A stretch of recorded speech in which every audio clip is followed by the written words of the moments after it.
بسم اللہ الرحمن الرحیم۔ وہ عجیب خلقت لڑکی نما مخلوق تھی، لمبے لمبے بال جو کمر تک لہرا رہے تھے، آنکھوں میں شعلے لپک رہے تھے۔ اس کا پورا وجود روشنی میں نمایاں الگ لگ رہا تھا۔ اور پھر اچانک روہیل ٹال کے ناظرین، وہ شام میرے لیے کافی خاص تھی کیونکہ عرصے بعد دوستوں کا ساتھ نصیب ہوا تھا۔ ٹی وی لاؤنج میں بیٹھے ہوئے ہم گاہ پھانک رہے تھے۔ اسلم، جاوید، وقار اور ثاقب عرصے بعد میرے گھر آئے تھے۔ یار دانیال، تو نے تو کافی ترقی کر لی ہے رائڈنگ میں، برجستہ وقار کہہ اٹھا تھا۔ میں چونکا کیونکہ ابھی بات اسکول کے دنوں کی ہو رہی تھی اور وہ یکدم میرے لکھنے کی بات لے آیا تھا۔ بس تم سب کی دعا ہے، میں نے بھی شانہ اچکاتے ہوئے سامنے رکھی میز سے چائے کا کپ اٹھایا۔ رات کا وقت تھا اور بادلوں نے رات کی خنکی میں مزید اضافہ کر دیا تھا۔ ہماری تو دعا ہے تیرے ساتھ، مگر یہ سب ہوا کیسے؟ میرا مطلب ہے تم اور ڈر دونوں ایک ساتھ۔ وہ خاصا حیران تھے کیونکہ میں رومانوی کہانی لکھنے والا اب ہارر ڈائجسٹ میں اپنا مقام بنا چکا تھا۔ تمام ہارر ڈائجسٹ میں میرے افسانے اور کہانیاں تقریباً ہر ماہ چھپتی رہتی تھی۔ میرے دوست ڈائجسٹ اور افسانوں کی دعا سے نابالغ تھے، مگر میرا نام اکثر ان کی سماعت سے ٹکراتا رہتا تھا۔ بس یار، ذوق بدلتے دیر نہیں لگتی، میں نے سردہ بھرتے ہوئے کہا تھا۔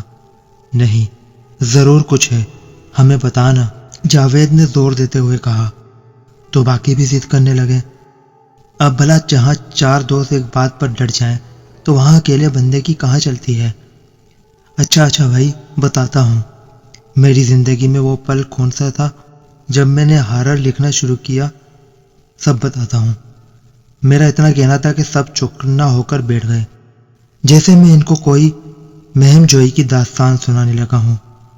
ویسے یہ ایک داستان ہی تھی جو میری زندگی کا ایک حصہ بن چکی تھی۔ وہ ایک پل جو میری زندگی کے باقی پلوں سے یکسر مختلف تھا۔ اگر وہ پل میری زندگی میں نہ آتا تو شاید میں اس مقام پر نہ ہوتا۔ میرے اس مقام کے پیچھے وہی ایک پل تھا۔ سارے دوست میری طرف متوجہ تھے اور میں ماضی کے اس پل میں دوبارہ کھو چکا تھا۔ اس رات میں اکیلا گھر پر موجود تھا۔ گھر والے کسی رشتہ دار کی شادی پر گئے ہوئے تھے اور رات وہیں بسر کرنے کا ارادہ تھا۔ کافی دنوں بعد گھر میں سکون ہے۔ لگتا ہے آج اتنے ہفتوں سے جو ناول زیر تحریر ہے وہ مکمل ہو ہی جائے گا، میں نے سوچا، اور ابھی اسٹڈی ٹیبل کی طرف جانے کا ارادہ کیا ہی تھا کہ مجھے خیال آیا بیٹھنے سے پہلے گھر کے دروازے لاک کر دیے جائیں۔ میں نے اپنے خیال کی تکمیل کی اور باہر کی لان کی طرف آیا جہاں دروازہ ابھی تک کھلا تھا۔ اچھا ہوا جو ایک نظر ادھر دیکھ لیا، ورنہ رات بھر کھلا رہتا اور کوئی چور وغیرہ ایویں گھر میں داخل ہو جاتا۔ میں خود کلامی کرتے ہوئے دروازہ لاک کرنے لگا اور واپس پلٹ آیا۔ میری ٹیبل کھڑکی کے اینڈ سامنے تھی جہاں سے لان صاف دکھائی دیتا تھا۔ میں ہنسینے چڑھاتا ہوا کرسی پر بیٹھا اور لیپ ٹاپ کو آن کیا۔ اب چونکہ 21ویں صدی تھی اور مجھے زمانے کے ساتھ چلنا آتا تھا، تبھی میں ان پیج میں اپنی تحریر لکھتا تھا۔ زیر تحریر ناول کا عنوان تھا پیاسا سنگ ہو اگر۔ یہ ایک رومانوی ناول تھا اور بائی چانس لکھا جانے والا سین بھی رومانوی تھا۔ رات کی سیاہی، سرد ہوائیں اور سامنے ہوا کے سنگ جھومتے پتے شاید میرے ساتھ تھے۔ ذہن میں بھی کئی خیالات امڑ آئے تھے جنہیں اب تحریر کرنا باقی تھا۔ میں نے لکھنا شروع کیا تو مجھے ایسا لگا جیسے کوئی مجھ پر نظر رکھے ہوئے ہے۔ میں نے سامنے دیکھا تو کوئی نظر نہ آیا، پلٹ کر دیکھا تو کوئی نہ تھا۔ اب بھلا بند کمرے میں کون ہو سکتا ہے؟ میں نے اسے اپنا خیال سمجھا اور گردن جھٹک کر دوبارہ لکھنے میں مصروف ہو گیا۔ ابھی محض 5 منٹ ہی گزرے ہوں گے کہ مجھے اپنے دائیں شانے پر کسی لمس کا احساس ہوا تھا۔ میں بری طرح چونکا اور ایسا چونکنا لازمی امر تھا کیونکہ میں مکمل طور پر کہانی کے سین میں محو تھا۔ کون ہے؟ میرے لبوں سے برجستہ جاری ہوا، مگر وہاں ہوا اور خاموشی کے سوا کوئی نہ تھا۔ اس بار میری پیشانی پر سلبٹوں کے ساتھ ساتھ پسینہ بھی نامودار ہو گیا تھا کیونکہ میں نے واقعی کسی کے لمس کو محسوس کیا تھا۔ میں اٹھا اور اپنے لیپ ٹاپ کو یوں ہی آن رہنے دیا۔ باہر آیا اور کچن میں جا کر ایک گلاس پانی پیا۔ شاید میں اس بار بھی اسے اپنا وہم ہی سمجھ رہا تھا۔ پانی پینے کے بعد میں واپس اپنی جگہ آیا تو میرے پاؤں تلے سے زمین نکل چکی تھی۔ میرا لیپ ٹاپ آن تھا، وہی کہانی تھی، مگر میرا لکھا گیا وہاں موجود نہ تھا۔ میرے حواس منتشر ہو چکے تھے۔ میں آنکھیں نکالے کئی لمحے وہیں کھڑا رہا اور لیپ ٹاپ کے ان پیج کے خالی اسکرین کو گھورتا رہا۔ امپاسبل۔ میں بھاگتا ہوا لیپ ٹاپ کے سامنے آیا اور کرسر کو گھما کر آگے پیچھے کیا، مگر وہاں ایک لفظ بھی موجود نہ تھا۔ سفید دامن کی طرح ہر شے مٹی ہوئی تھی۔ میرے لکھے گئے 5 صفحات جو میں نے ابھی ابھی تحریر کیے تھے اب وہاں موجود نہ تھے۔ میں نے آنکھیں ایک لمحے کو بند کی اور واپس کھول کر دیکھا کہ شاید مجھے دیکھنے میں کوئی غلطی ہوئی ہو، مگر ایسا کچھ نہ تھا۔ میرا لکھا مٹ چکا تھا، جس پر مجھے کافی افسوس تھا، کیونکہ میں نے جو تحریر کیا تھا وہ ایک ایک پل قدرت نے لکھوایا تھا، اور منظر نگاری شاید میں اب دوبارہ تحریر بھی نہیں کر سکتا تھا۔ میری آنکھوں میں وحشت کا سما تھا، مگر میں اپنے آپ کو سنبھالنا جانتا تھا۔ تبھی اپنے آپ ہوش و آواز کو منتشر ہونے سے بچانے کی خاطر میں وہیں برجمان ہو گیا اور گہرے گہرے سانس لینے لگا۔ آخر کون کر سکتا ہے یہ؟ میں نے سوچا۔ شاید اڑتے ہوئے میرا ہاتھ غلطی سے ٹچ ہو گیا ہوگا ڈیلیٹ آپشن پر۔ اب بلا دل کو سمجھانے کے لیے کوئی نہ کوئی راستہ تو نکالنا ہی تھا نا۔ بظاہر یہ ایک بچے کو سمجھانے جیسا تھا، مگر کیا کریں، خود کو تسلی دینے کے سوا کوئی چارہ نہ تھا۔ میں اب دوبارہ لکھنے لگا۔ اب تقریباً 4 صفحات تحریر کر چکا تھا۔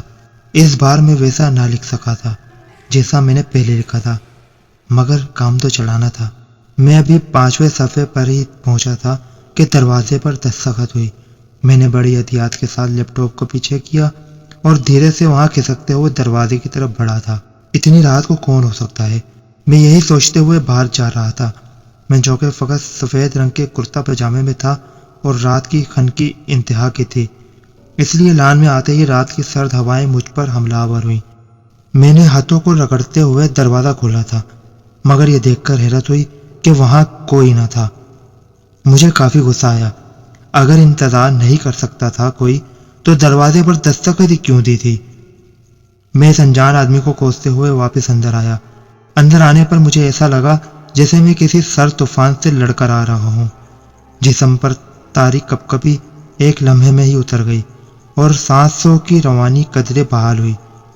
میں نے وال کلاک پر نگاہ دوڑائی تو رات کے 11 بجے تھے۔ اب چاہے جو مرضی ہو جائے، میں نے اپنے روم سے باہر نہیں آنا۔ میں عزم کر چکا تھا اور واپس اپنے کمرے کی طرف بڑھا۔ اب دروازہ بھی صحیح سے کھولا نہ تھا کہ عقب سے قدموں کی چاپ سنائی دی۔ میں دفعتاً پلٹا۔ کون ہے وہاں؟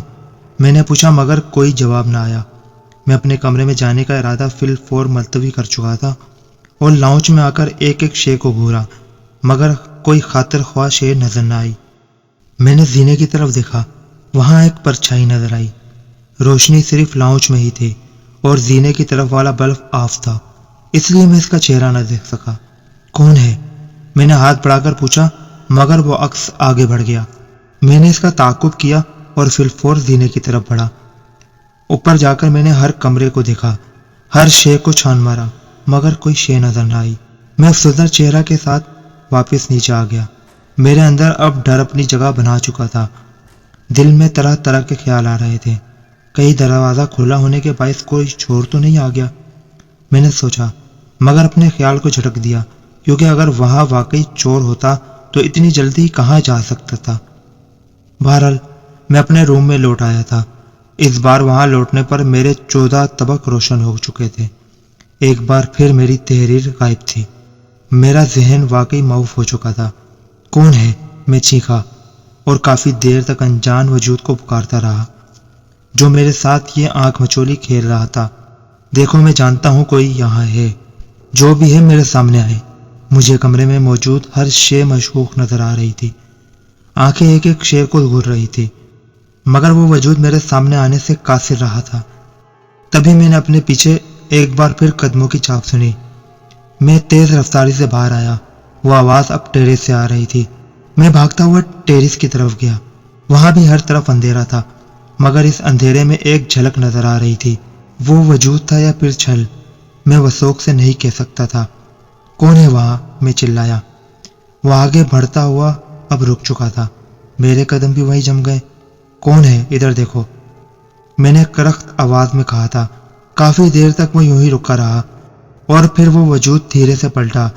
میری نگاہیں اس کا چہرہ دیکھنے کے لیے بےتاب تھی۔ میں اب ذرا سا آگے بڑھا تھا۔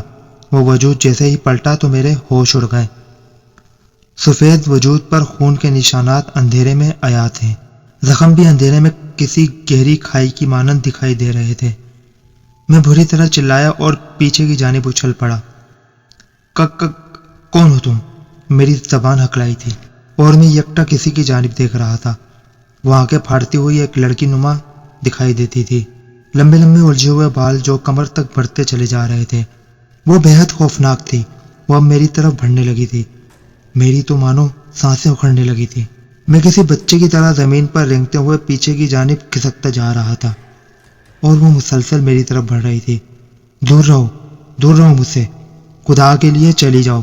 میں سمجھا جیسے وہ مجھے مار ڈالے گی، کیونکہ میں نے آج تک یہی سنا تھا کہ دوسری مخلوق کسی انسان کو زندہ نہیں چھوڑتی، اور وہ دوسری مخلوق ہی تھی۔ آج سے پہلے ان کے وجود میں ایک ابہام تھا، مگر اپنی آنکھوں سے دیکھنے کے بعد مجھے اب پوری طرح ان پر یقین آ چکا تھا۔ میری آنکھوں میں خوف کے آنسو تھے اور وہ میرے وجود کے عین پاس آ چکی تھی۔ 2 فٹ سے بھی کم فاصلہ تھا۔ اب میں اپنی زندگی کا آخری پل سمجھ رہا تھا اور مرنے کے لیے بالکل تیار تھا، مگر شاید قسمت کی مہربانی تھی کہ میں بچ گیا۔ وہ وجود میرے عین قریب آنے کے بعد واپس لوٹ گیا۔ میں نے اپنی آنکھوں کے سامنے اسے ہوا میں تحلیل ہوتے دیکھا تھا۔ وہ کوئی غلط فہمی نہ تھی اور نہ ہی خواب تھا، وہ بالکل سچ تھا۔